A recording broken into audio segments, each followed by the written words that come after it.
Thank you for attending our Lunch and Learn.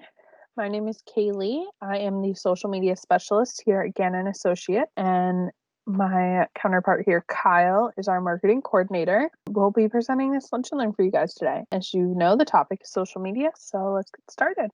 So, what is social media? Social media is connecting with your audience, it's building and maintaining your brand, educating your potential customers about your products or services, and of course, driving traffic and increasing sales. It is so important these days to use social media. It's still kind of up and coming, even though it's been around for a long time. So the cost of social media marketing is substantially lower than the cost of all of your other brands of marketing. And you can reach so many people that aren't normally reading papers, listening to the radio, things like that. The most important thing with social media, though, is that it's really about fostering connections. The hard sale on social media is basically dead. Nobody's going to respond to you saying, buy my product right now. They're more about that connection and the relationship. So in North America, 7 out of 10 internet users are active social media users. That's a lot of people, considering that in the States we have 7 million people. Globally, it's 3.5 billion. And those numbers are reflective. So 7 out of 10 in America reflects about 7 out of 10 globally as well. There are a lot of different social media platforms out there. This chart shows just a few of them, mainly the top ones. So you've got your Facebook, your Instagram, your Twitter. The only thing that's not on this chart is TikTok. TikTok is a relatively new platform. It's a short form video platform. And right now they're estimating about 80 million users monthly, the majority of which are under 24. That just goes to show that there are new platforms popping up every single day. Some of them, like TikTok, stick a lot harder. You have platforms like Vine, which is TikTok's predecessor, which died off after a while. But today we're going to focus on 6 of the main platforms, which are Facebook, Twitter, Instagram, LinkedIn, YouTube, and Pinterest. Keep in mind that social media is ever changing, and so new platforms are always evolving, but these ones seem to be the ones that are sticking around. Later, we'll also cover strategy and paid advertising. I will hand it off to Kyle. All right. So we're going to get started here, go over each of the different social platforms we're focusing on today. If I, breeze over something or you have a specific question on anything, I can't say I'll be able to answer every question that you have for me, but definitely feel free to stop me at any time. We're going to start off with the biggest everybody probably knows about Facebook. It's got 2.35 billion users. It's definitely the largest, and every single business really should be on Facebook. It's one of those catch-alls that really doesn't, I guess if you're really focused on a very young audience, maybe not so much, but for almost all businesses, Facebook is going to be a spot that you want to be on. I've got a lot of good tools on Facebook. Things like, the insights and analytics let you go in and really dig in, see what where your followers are from, and their habits, and be able to see how much engagement you're getting compared to your total audience base and things of that nature.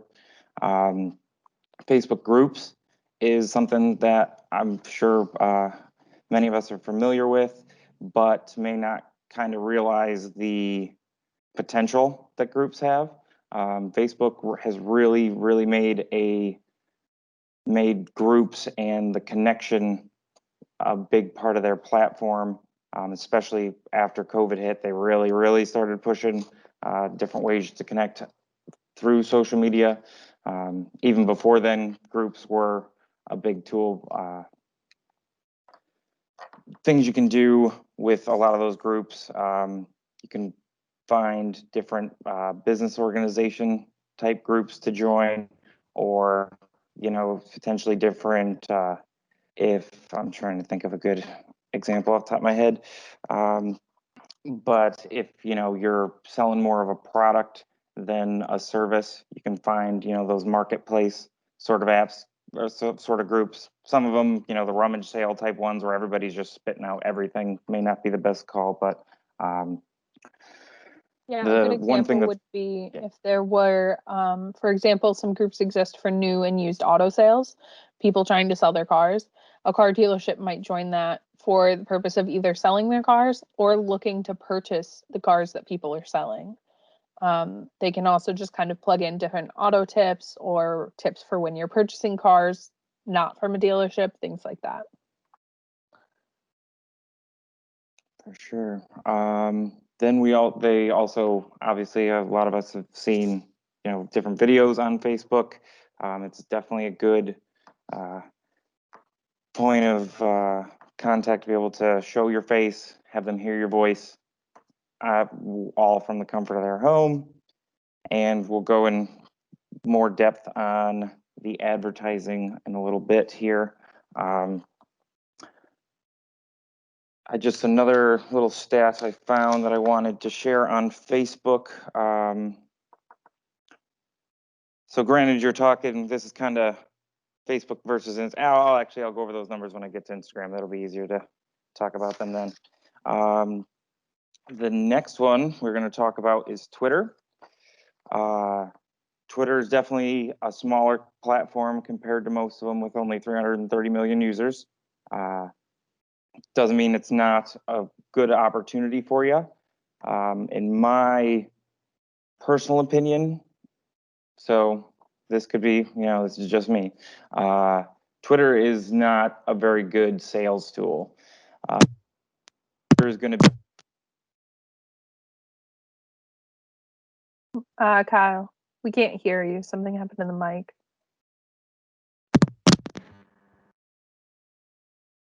Nope. Sorry, guys, technical difficulties.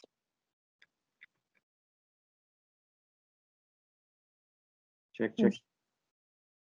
Go ahead again, Kyle. No, it's going in and out. How about that? Better. Okay.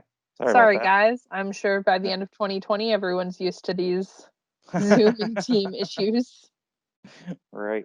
Okay, so I'll I don't know how long ago I fell out there, but it's a smaller one, 330 million users.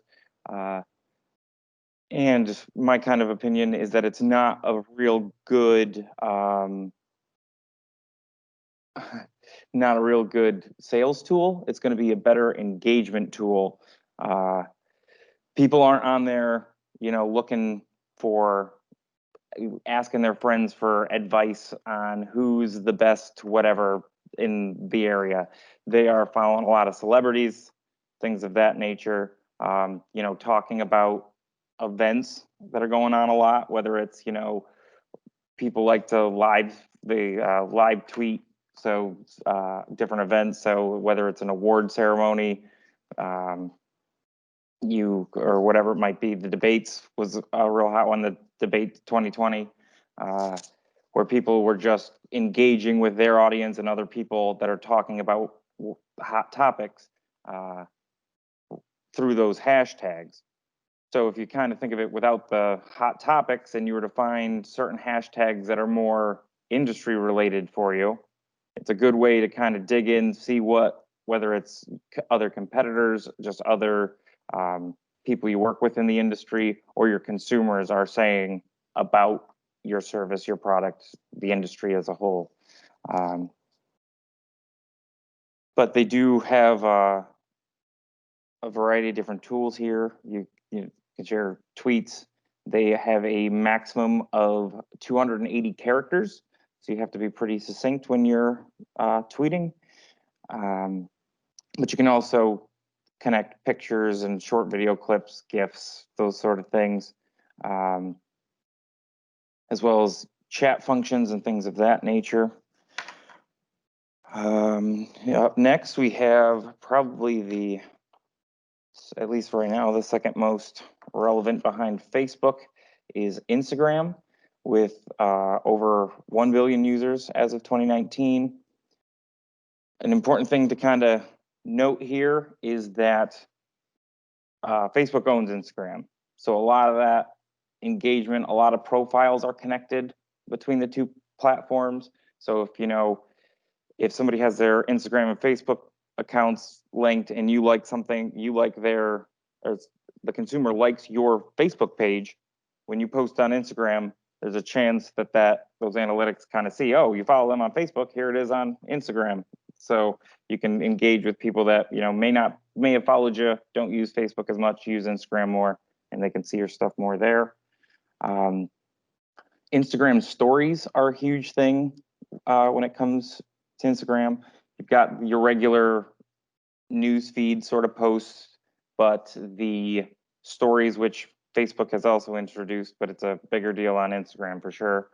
Those posts that you have running along the top that only last for 24 hours maximum. At the end of the 24 hours, it expires and goes away. So you kind of have to stay on top of it in order to keep, if for example, links, you can't put a link in a normal news feed post, but you can link a story to your website. So if you want to push them away from Instagram, you'd have to use a story. They also have Instagram TV, very similar to Facebook and the other video sort of platforms. You can upload up to 60 seconds normally with a short little clip, and then they have the Instagram TV for longer clips where you can put whole episodes of things on there if you wanted. And they also have paid advertising. And actually, we'll probably lump that right in with the Facebook advertising, because now they've got the Facebook suite where they actually lump the two things together. And then the notes that I was going to say before, just to kind of break it down, they are definitely the two most popular. Facebook, obviously, over twice as big, but if you are aiming at a younger audience, let's see here, for up to 34 years old, give or take, you're going to find more of a percentage of the people on Instagram than on Facebook. So for example, the 25 to 34 range, you're looking at 33.1% of Instagram users land in that 25 to 34, where only 26.3 fall into that category on Facebook. Now, that is comparison to their total users. So Instagram having half the followers, you may very well find that there are more 25 to 34-year-olds on Facebook than there are on Instagram. But as things can progress, it seems more people are heading to Instagram. So as time goes on, it's probably going to become more and more relevant. I kind of mentioned this before, but you can't post links to your actual news feed, pictures or videos. You can post one link in your bio. So you can say link in the caption, you can say link in the bio, or however you want to direct them to that. Or you can use the Instagram stories that go away every 24 hours that have links that would send them back to your website or wherever you are trying to send them. If you do have the need to post several links with your Instagram, you can always use the option of a link tree, which is like a third-party secondary site. So you would click the link on Instagram, it would take you to a link tree, and then the link tree would have your individual links. So you could use something like that, but typically Kyle's right, you would just post one link and then on a specific post say link in bio, or use your stories with a slide up option. Okay, I believe that's everything I have to say on that one.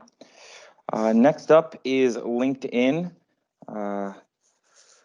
LinkedIn has about 660 million users, and this is going to be absolutely critical for you B2B businesses. If you are working more with engaging with other businesses than the everyday consumer on the street, you need to be on LinkedIn. You're not necessarily, I don't think I don't know about anybody else that's on LinkedIn, but I get different sales pitches in my inbox every 5 minutes and delete all of them. So I don't think you're going to bug people into buying from you on LinkedIn. The way I would kind of think of it is it's a good spot to network with other people in your industry, as well as kind of be seen as an industry leader and like an expert in the field. If right, I know, right? It's crazy how often I just checked my LinkedIn. I'm not on that one all the time, and I had like 15, 20 messages of people just trying to get me to buy their stuff. Let's see here. Where was I? So they, like I said, it's going to help kind of be seen as an industry expert. People don't want to just see something and aren't going to buy it. They want to know who you are, know they can trust you, and that sort of being an expert in your field is a good way to build that trust. So along with, having a personal page, you can make a business page for your business. And underneath that, you'll have these showcase pages, which are pretty similar to the business pages, but you can kind of think of them as business sub pages. So if you have a particular branch or a service that is, different enough and big enough to stand alone as its kind of own page, but it is still part of the whole system, you can kind of create a level system like that. An example would be like the Guthrie Health Systems could have a Robert Packer Hospital showcase page. Just to give you an idea. Then they also have the career pages, and that allows you to kind of give potential candidates for different positions a feel for what you do, what your brand is, like your values and things like that, as well as list your jobs that are available right on LinkedIn. And people are out doing searches looking for those jobs. So you don't necessarily have to go out and buy, advertising space to look for an open position if you have a good audience on LinkedIn. And as well as that is they have the advertising as well. Basically, all of these sites have a setup advertising, and they'll have the tools themselves will be, some will be more robust than others. You'll have more options than others, but at its absolute core for a basic sort of class, it's all going to give you the same sort of things, where you'll be able to target on location and interests and ages and all sorts of different demographics. Up next is YouTube, and I think YouTube is one of the most slept on social media sites for the average business owner. So they've got 2 billion users, and it is considered to be the second most used search engine after Google. They process more than 3 billion searches a month, and over 100 hours of video is uploaded every minute. And YouTube is bigger than Bing, Yahoo, Ask, and AOL combined.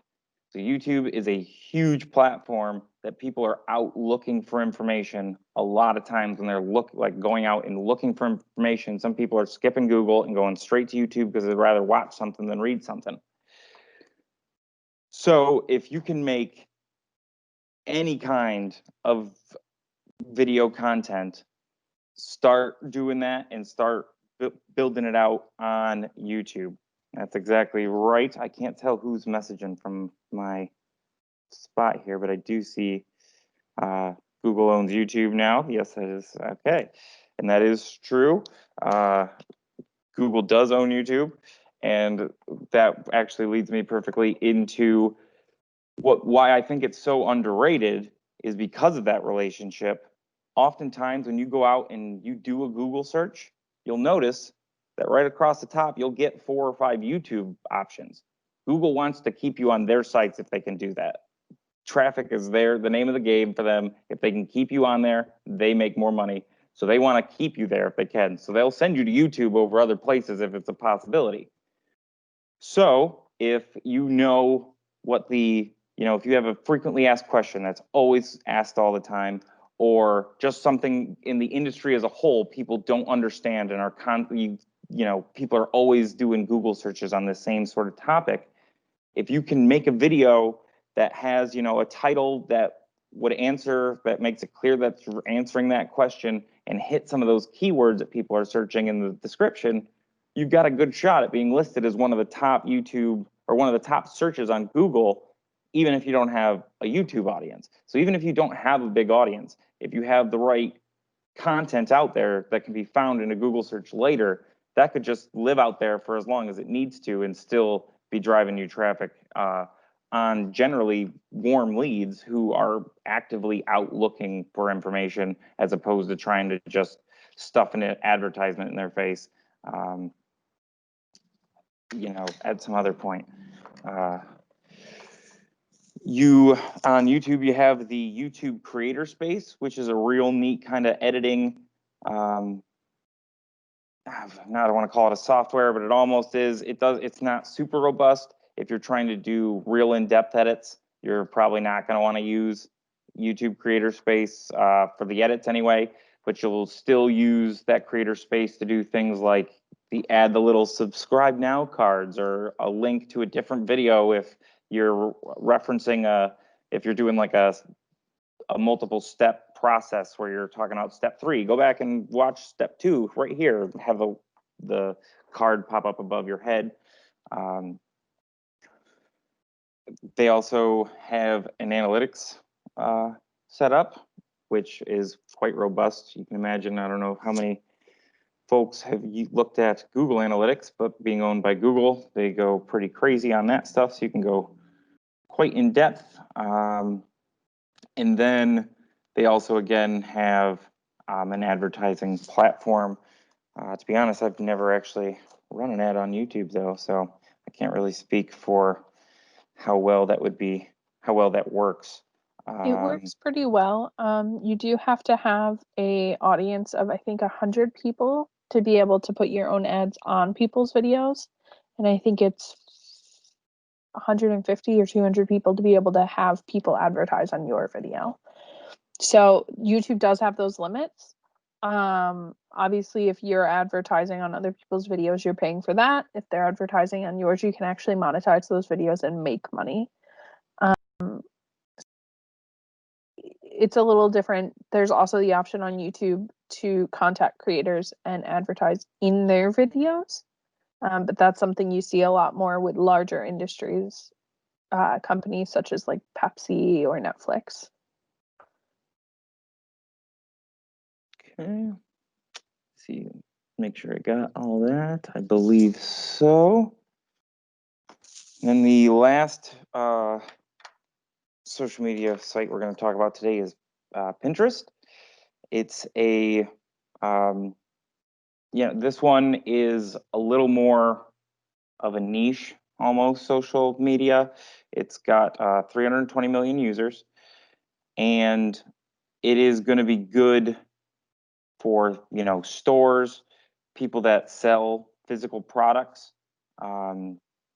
Is probably going to be where you've got the most potential there. There's also, not that you can post about whatever you want on there, but there definitely is a track of common topics on Pinterest that for whatever reason doesn't seem to expand all that much. So some of the very top categories on Pinterest are home decor, things like home accessories, room decor, walls, do-it-yourself crafts is one of the top ones, art, education, women's fashion, weddings and wedding planning, beauty, etc. Things along those lines are very, very popular on Pinterest. Just an interesting fact I just heard earlier, actually. 70% of Pinterest users are female. So that may help you in if you're, have any gender-specific advertisements or products that you're thinking. If it leans more towards females, Pinterest could be a good option for you, especially if you land in one of those categories. And there's a lot more. I just named a few. So definitely go check out what their top categories are. And then the one other type of business that I really feel like could do real well on Pinterest is our bloggers. Sort of, I know there's probably not too much anybody here that's putting out content to create traffic on their website to sell advertisements, but building that traffic to your site, Pinterest is the best of all 6 of these as far as allowing you to leave the site. Whenever you're thinking about these social media, they're selling advertisements to you. So the more you're on their site, the more they make. So all their things are set up to try to keep you on the site. So Facebook, if you're posting links to other sites, unless you have a real constant engagement with those sort of links, their reach is going to get suppressed. Same goes with Twitter. Instagram doesn't even let you put the links in the captions. So they want to keep you on the sites, where Pinterest is basically a bulletin board of pictures, videos, a collection of things that are purposely made to send you to your website or to a different article. So in that regard, if you feel getting them to your website is a big, important part of your sales process, that if you can find the right content that engages with people on Pinterest, you can get them to click and leave Pinterest to get to your website and start that process for you. So they also have the buyable pins. And correct me if I'm wrong. I'm never sold anything on Pinterest either. So this is where I'm a little nervous to talk about it. But they are basically a kind of verified merchant program of sorts, just to give you, once you've been on there, you've gotten some business through it. It's like a verified check mark. This person's legitimate. It's not just some Joe Schmo who made up an account and is trying to scam you out of your money. So that helps. Sorry? Go ahead. So buyable pins are basically Pinterest's way of allowing the user to purchase the product directly through Pinterest. So you can set up with Pinterest basically an online store of sorts. And let's say you're a retail store, and I know we have one right here locally across the street that sells bath bombs and things like that. You can post pictures of your bath bombs on Pinterest, and girls look it on there all the time, search how to make bath bombs or bath bomb ideas, and your picture can show up. They can actually click on the picture and purchase it right within the Pinterest platform. And then, of course, you have to be vetted to use these, verified, like Kyle said. And then any money made through that would come directly to you through bank transfers and things like that. Thank you. You're welcome. So I was a little off. So that's the actual sales tool, and you have to be verified. I was glancing at my notes, and you're fine. That's the one I don't really play with too much. So, but yeah. So as well, they're starting their own sort of stories, just like Instagram has, Facebook has. Almost identical to Instagram stories. Yeah. Right. It looks a lot like it. It's in a beta testing now. So if you are on Pinterest and not aware of it, you could get access to it, but you have to apply to use it right now. So you may want to look. It seems to be that their verified merchants are the ones that are getting access first. Okay, that makes sense. And they also do advertising, which is basically, it's two different things a little bit, but it's essentially the buyable pins program. I mean, you can advertise without having the buyable option, but it's essentially the same thing. Yep, that's all we got there. So now that we're done going over the basics of the different major sites anyway, TikTok is definitely, I'll just say, if you have any interest in TikTok, that is going to be, in my opinion, it's going to be, it is making Instagram and Facebook sweat right now. That's the one that they are worried about right now. I will tell you that for sure. So since the creation of this presentation, the different sites have come out with their own kind of version of TikTok. So on Twitter, you have Fleets, and on Instagram, I could be wrong. I want to say they're called Slides or something like that. It's essentially TikTok. These different platforms are trying to figure out how to imitate TikTok because it is doing so well and it is rising through the ranks so quickly. And so TikTok's definitely a place that if your business is something that could benefit from that, it might be worth the look. Right. So TikTok is definitely, it's a way, way younger audience. Like we said, majority of those 80 million are under 24. Yeah, it's so, you're not looking at a bunch of people with, a whole lot of disposable income necessarily, but it is a great way to engage. If you have, you're clever and can have funny ideas, you can, it is, the reach you can get on it is crazy. All you have to do is get a little bit of traction and things blow up on there so fast, and you can get a lot of reach. And I've seen a lot of professionals kind of playing off of some of the trends and kind of just making jokes about things. This is probably, I don't know why this is the example that but I can't grab anything.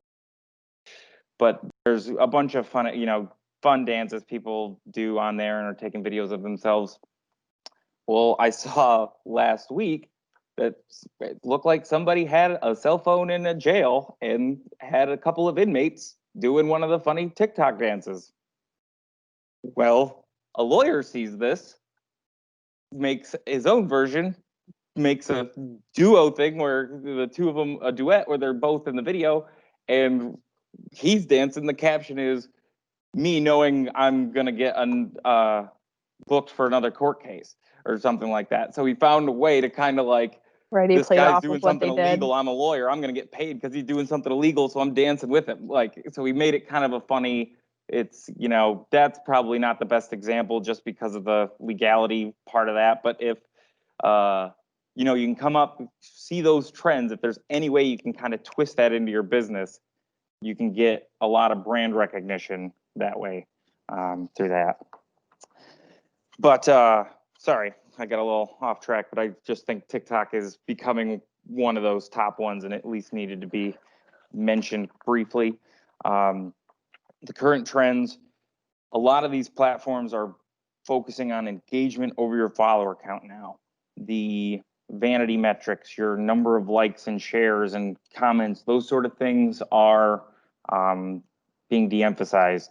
You've got, and honestly, a lot of that comes from the younger generation. A lot of mental health problems and people competing over likes and lots of stuff like that. So Instagram's removed likes on a lot of platforms where you can't tell how many people like things. So they're really going for just focus on the engagement. Don't worry about the total number.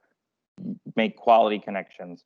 We kind of talked about the groups and online communities, both on Facebook. You can find lots of different groups. LinkedIn is also a great avenue to find different business groups to be a part of. Another good example of that, I know we have Connie here from the Endless Mountain Vet. Shelters and vet clinics and pet rescues tend to be joining lost pet groups. And then if they have a pet come in, they can post it. They can also keep an eye on the page and just kind of monitor, if any lost pet thing. They can also post tips on like what to do when you lose a pet, the importance of microchipping, any microchipping sales you may be doing, things like that. So that's a good example directed towards what you guys do. Yeah, that's a great example. Then the third thing here is video. It is so important now. There are more and more people that don't want to read an article. They'd rather listen to you talk about this sort of thing. It also, it works a lot better in making connections with people than any sort of just a picture or a blog. Being able to hear somebody's voice, see their face, and kind of, it feels like you're more having a conversation with somebody than just reading a news brief about somebody. We talked about how much video is going up on YouTube all the time, and the ways that you can find the links to YouTube, so I won't beat that to death. But one thing we did want to mention here, you do want to consider where you're posting these videos. On Facebook, there are studies that show that over 85% of the videos watched on Facebook are done so without sound. So the closed captioning sort of thing, making captions where you can have what's being said written on the bottom is major. It's whether it's, somebody just flipping through when they're on the bus and they don't want everybody else hearing what they're listening to, they can read the captions. So that way you can still get those views and engagement even without hearing it. But yeah, video is so huge, so huge. And similarly to what Kyle said about Facebook, YouTube users tend to listen just audio as well. So a lot of times people will play a YouTube video and just listen to it without physically watching it. So you'll see a lot of podcasts post videos on YouTube, things like that. So with YouTube, your sound is heavily important, whereas with Facebook, your visuals are heavily important. But they're both important. The one that's not heavily important is still important, if that makes sense. Right.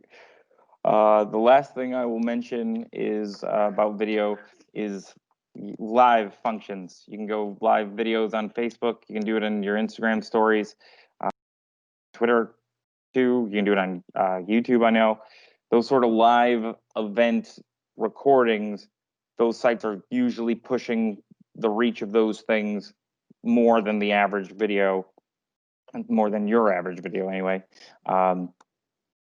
So I know, like Shay Creations, Sarah wasn't able to get on, but I know we talked about this earlier in the year. She had never made videos, and now she's doing Facebook Lives every other day and making tons of sales doing it. Asked her if I could use her as an example in this of how well that worked. And she's doing a live video tonight, so feel free to go check that out. And she said she felt so awkward and it was uncomfortable and she didn't want to do it, but now with a little practice, she's been doing them. She feels so much more comfortable with it. It's really one of those things you gotta just jump into. It's gonna feel weird the first couple times, but it'll get better, I promise. Next is the brand activism and corporate responsibility. Consumers are more concerned now than ever with what you're doing outside of your business, the different support you give in the community, the types of, basically your values and what you stand for, and your involvement, what you do in your communities. If you are doing different community service events, sponsorships, things of that nature, take a picture while you're there, post it, a little video live thing where, hey, we're at this street fair, whatever it might be. You can engage people really well by just talking about what you do in the community. And then, of course, the increased social commerce. Even before COVID started, this was a huge trend where more and more people are buying solely online, never going to a store. Now add COVID to the mix, and darn near everybody is doing not all their shopping, but a lot of their shopping online now. So being able to have, an online store or at least some way to be able to and make those sales online is going to be a big deal for you moving forward. And I can't imagine even after, vaccines are out and people are I don't see us like that going away. That's still not going to go away or anything like that. Like having those e-commerce stores are going to be a big deal. And that ties into social media because on Facebook, you have the option to have a store with your Facebook page. Of course, we talked about buyable pins. Instagram has the option that you can link a store into it, things like that. So now we're going to touch a little bit on paid advertising. So with paid advertising, you are going to be able to reach a wider audience and really target in on those audiences based on your demographics, their interests, behaviors, and more. Obviously, we all know social media, technology, it's quote unquote listening to us, collecting information. And so with that information, marketing is able to really target in and display ads to you that are specific to you and your needs. So I am actually going to switch this over and we will walk through a mock ad. So give me one moment. While I'm doing this, Kyle, if any questions come up, can you just go ahead and let me know because I won't be able to see them while this is open. Okay, so when you go to Facebook, and actually I will walk you through that. I'll start here. This will be easier. So when you're on Facebook, your business pages actually link into your personal page. So up here, you'll have your ads manager. So you'll go ahead and click that.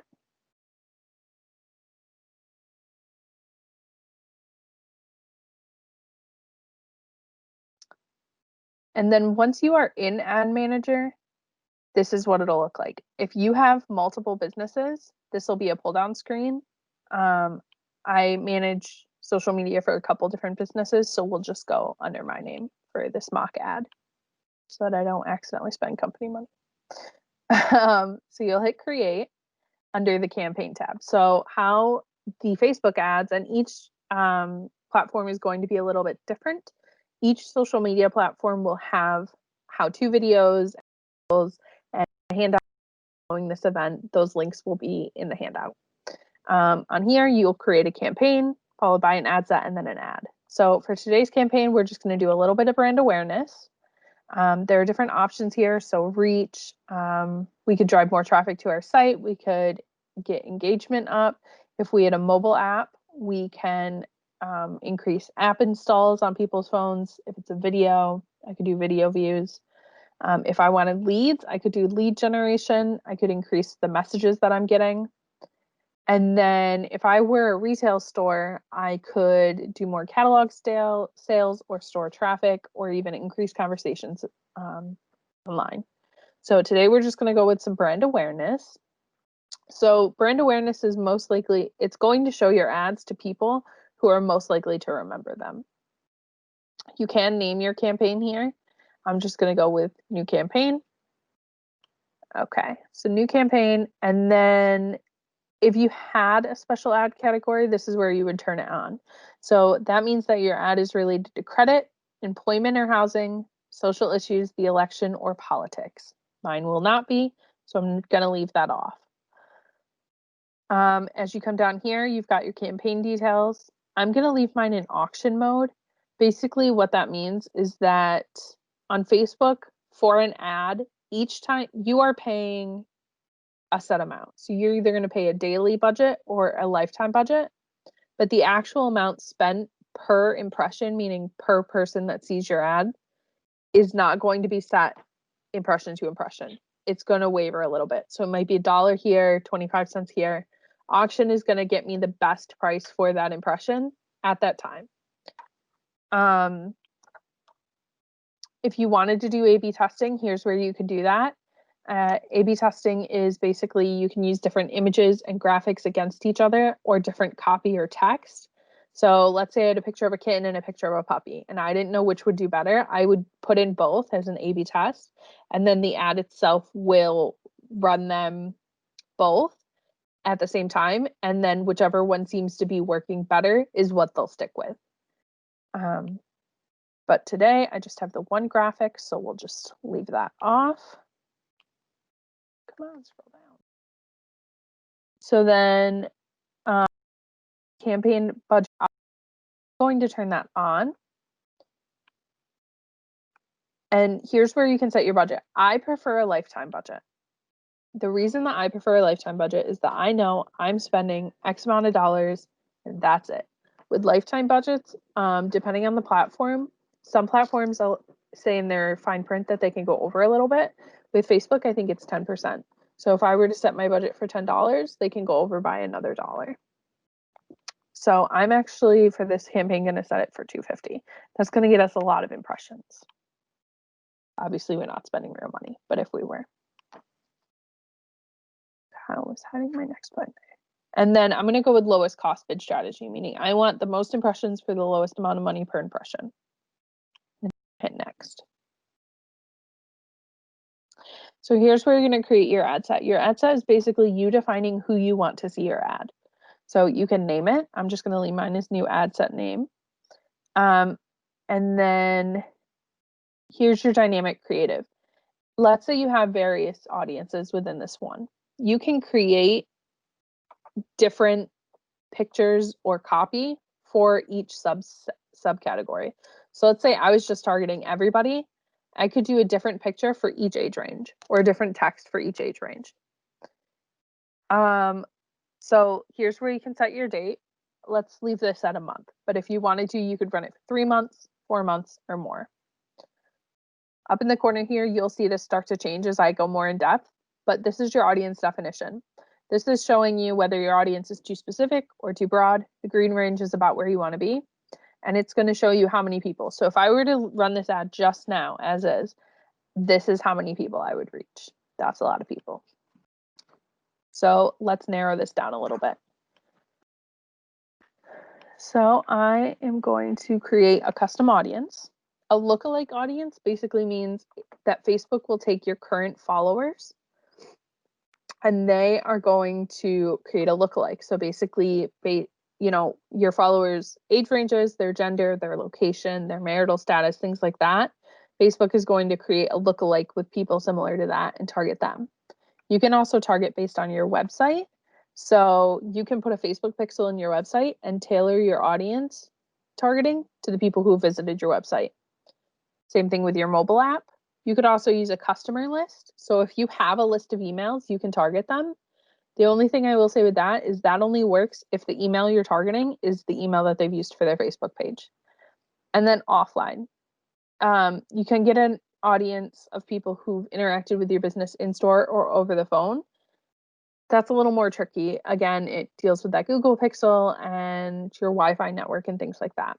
You can also use different sources like your video, Instagram account, if you had lead forms that had been filled out, things like that.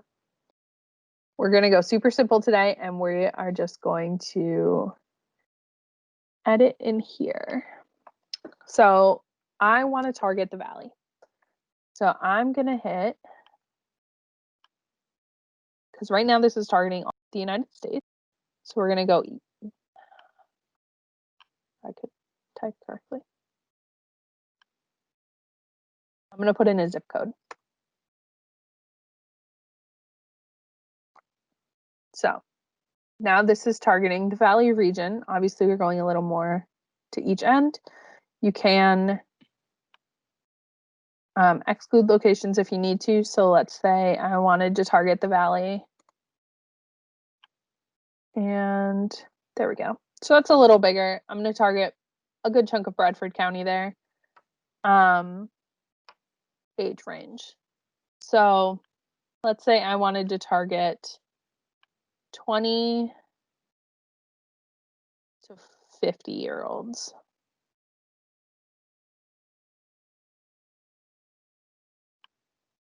We'll target all genders, all languages.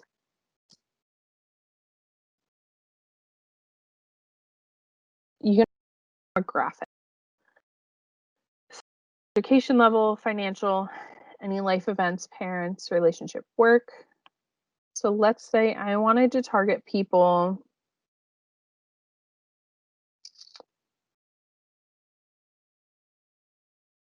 maybe I'm a jewelry store and I'm looking for people who are in new relationships.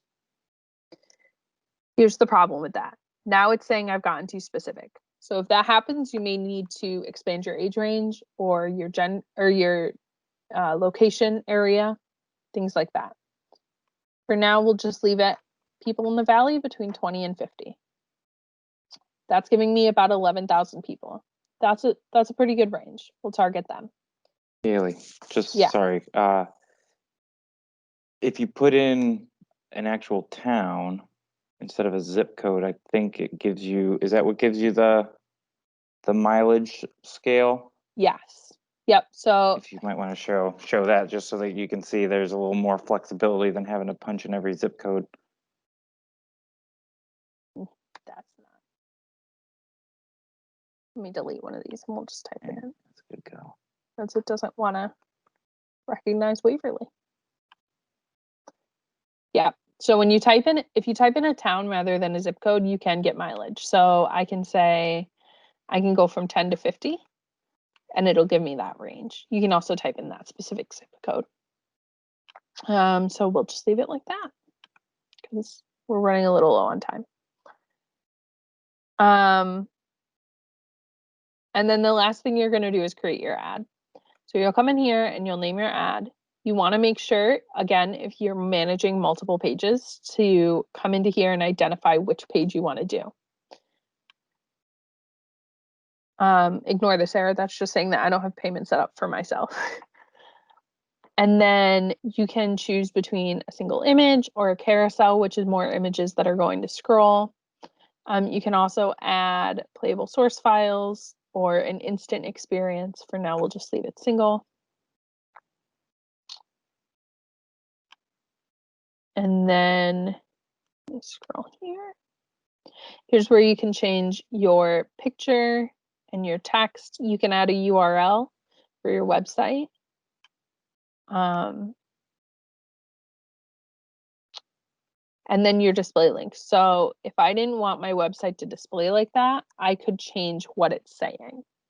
So I didn't format that well. It would still take you. I think you just flipped the preview off. Oh. No, it didn't like that I only typed a word. But if you do change your display link, it'll still take you to your website. It'll just say something different. And then you can change your call to action button. So if we look over here at this example, this is one for another company I manage, agri-services agency. They're farming, dairy, things like that. So it's got the copy here. It's pulling in the picture. If somebody clicks this learn more button, that will take them to my website. And this ad, that's what it would look like. And you can click through here and see what it would look like on different platforms, things like that. This is what it would look like in the video feed. So those are some different options. Now I'm going to jump back into the PowerPoint here.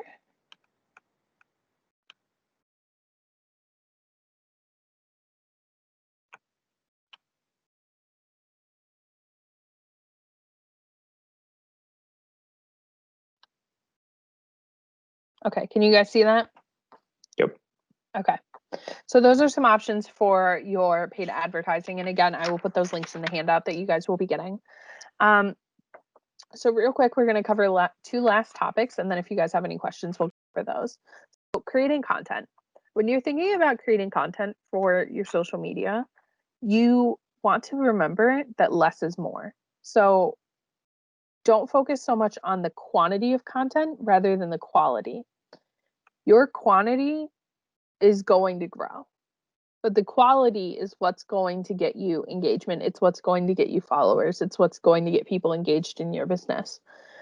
Provide value to your audience. So that doesn't necessarily mean that every single thing you're putting out is, hey, we got this new product and here's a sale on it. You could post a happy birthday post or a store anniversary. You could post, hey, it's Tuesday and we decided to do Taco Tuesday. That'll get a conversation rolling. And like we said, the important thing is about that relationship. It's about that engagement. So if you can get a conversation going and you can talk to your clients, you're more likely to get sales out of that in the end. Document more and create less. So rather than focusing on, I need a post, let's do Donut Friday or whatever, document what's actually happening in your store.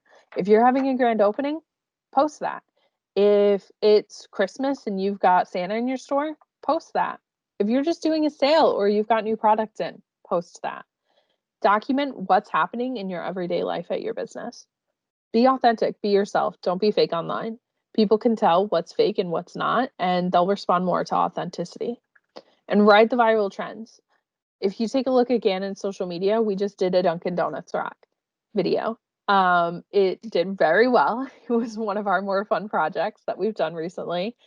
And locally, you guys know the Dunkin' Rock has become famous in its own right. And so we kind of rode that out and we said, we're going to do a safety video. Lots of people keep hitting this rock. We're going to see what we can do. We've also done the eating a lemon with a straight face challenge. Failed that one. But did well. We did no straight faces in that. But ride those viral trends. If it's something you can do safely and won't negatively impact your business, go ahead and do it. It can be fun and show people that there's actual people behind your business. You don't need to fill a calendar. You want to create content to fill a need.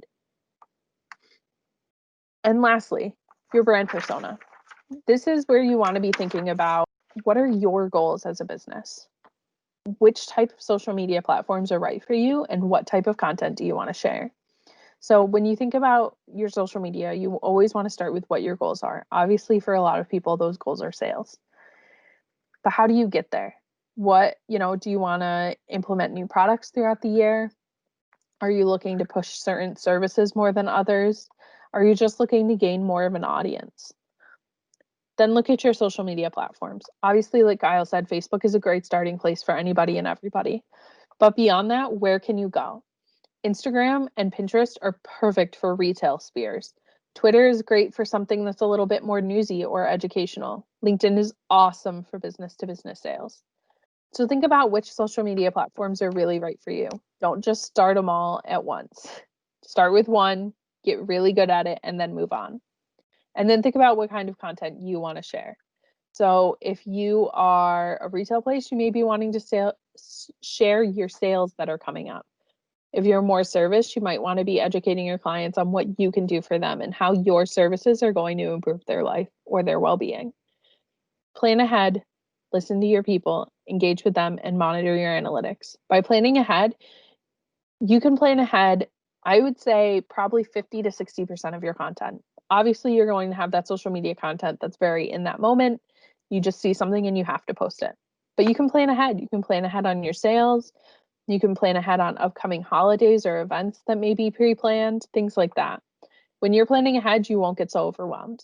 Listen and engage. You want to listen to your clients and engage to what they're saying. If you're posting something and it's not getting much reaction, maybe change what you're posting. If you're posting something and it's blowing up, maybe do more of that. And when monitor your analytics, you're gonna that falls right in hand with listening and engaging. You're gonna see what's doing really well for you and what's working and what's not, and adjust as needed. And that comes to the end of our presentation. So does anybody have any questions specifically that we could answer? You can say them or you can type them in the chat, whatever you prefer. While they're coming in, just the one last thing I want to throw in on that last